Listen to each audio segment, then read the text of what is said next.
Hey guys, earlier today there was a pretty big supposed leak that was posted on Reddit regarding the Blackout mode for Black Ops 4. A Reddit user by the name of Omnipotentum posted this here saying that it was Blackout information regarding the map, health, armor, weapons, loot, and more. People are believing this leaked information because they also posted zombies information prior to the trailer coming out today, and it was all correct information. So it is backing up what this guy is saying here about the Blackout mode. And as always, I say don't believe it until you see it. This is just for entertainment, speculation purposes. This is what is out there in the community right now, so I just wanted to go over it with you guys. And I know we're all super curious about the details of this Blackout mode. They have told us hardly anything. All we know is there is a beta coming in September. The first thing the Reddit user mentions is that it is the largest map in Call of Duty history, but lots of focus on verticality. We could have guessed that it was the largest. And he said, as seen in the trailer, the map features pieces of iconic maps from previous games. He goes on to say something about Nuketown and that it's located in the middle of the map as an island surrounded by water set after the nuke is dropped. The layout and theme of Nuketown and Blackout is similar to that of Nuketown zombies from Black Ops 2, which is kind of confusing because in the trailer they're showing Nuketown 2025 multiplayer from Black Ops 2, and you can see this weird looking needle structure here that's really identifiable with that map. But this guy here is saying no, it's not going to be the multiplayer version, it's going to be the zombies version from Black Ops 2. The next thing he mentions is about the player count, and I know everybody's been wondering about this. Everybody's a little concerned about the server issues and how they're going to handle like 100 people if that's what they're planning on doing. But he's saying that they're aiming for at very least 50 player, currently testing 64 players right now with plans to increase if possible. Next thing he talks about is health. He says health is 150 HP replenished via scavengeable medical kits. Equipping scavenged armor allows the player to take one extra shot. Armor piercing rounds will counter the effect of armor. This one talks about looting and weapons, limited inventory slots, increased space via scavenged backpacks. Weapon loot has rarity. Depending on the rarity, your weapon will have different attachments. Higher rarity equals better, more attachments. Subject to change, there are currently talks about attachments being scavenged rather than rarity dependent. He says there are consumable abilities such as the multiplayer specialist abilities, for example, Torque's portable barricade with one-time use, Ruin's grapple hook with limited use, and Nomad's dog, which can be commanded to follow the player or guard an area. Here's some information about some zombies assets. He said equipment such as the Recon RC and RCXD without explosives can be scavenged and give the player an advantage. Currently, a monkey bomb equipment which doesn't explode can be found, likely a placeholder for a decoy grenade. There were land, air, and sea vehicles shown in the trailer, but he's saying the ATV is the only fully functioning vehicle in the current build. One big feature of Battle Royale is to have some type of barrier that's forcing people closer and closer together, and he's saying the storm gas mechanic is currently a simple visible wall that closes in on the map, and that is certainly a lot like the Call of Duty China Online version of Battle Royale. They do have one right now, and I've played it, and yeah, it's just an invisible wall that starts to make the map smaller and smaller, and you will take damage if you are on the other side of it. And here's a shot of it right here in game in Call of Duty China. You can see that red line that's going around that building, and you can see up at the minimap on the left, it's forcing you inside that yellow ring, and then that red area is obviously like the wall that's coming towards you. So this could be a very good example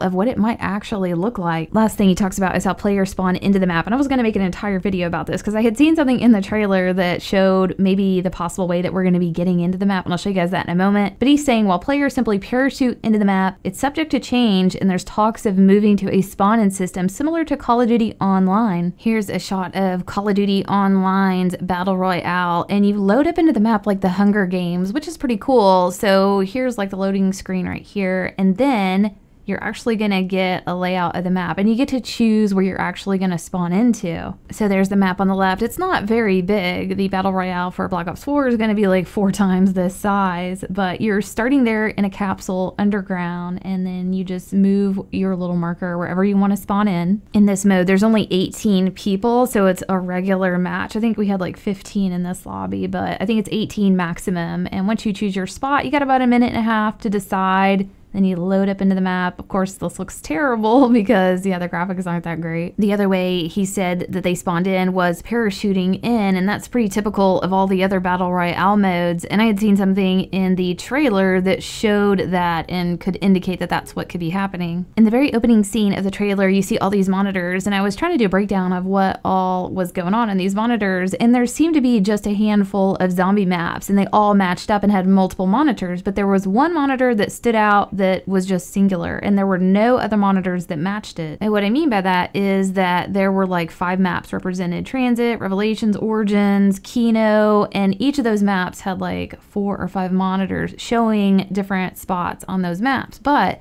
up at the top, you can see there's only one for Garag Karovi, and it shows the portal that is the opening cutscene of Garag Karovi, where all the guys are like teleporting in along with Peter McCain. They've talked about doing this Battle Royale mode in a way that only Black Ops can do, and if they're looking for a really unique way for us to spawn in, then this portal would be a very cool idea. It may not happen, but I can see these portals like all over the sky and people portaling in, and maybe even having obviously parachutes like I talked about, or even wingsuits. We've seen that in the trailer. And here's a shot of that right here. It shows this guy jumping off the top of that really tall high rise, and you can clearly see he's got a wingsuit between his legs and arms. This beta is going to be here before you know it, so hopefully they'll give us some more information. Again, don't believe anything until you see it for yourself, but I just wanted to share this with you guys and show you what's going on in the community. But I hope you guys enjoyed this, and we'll see you next video.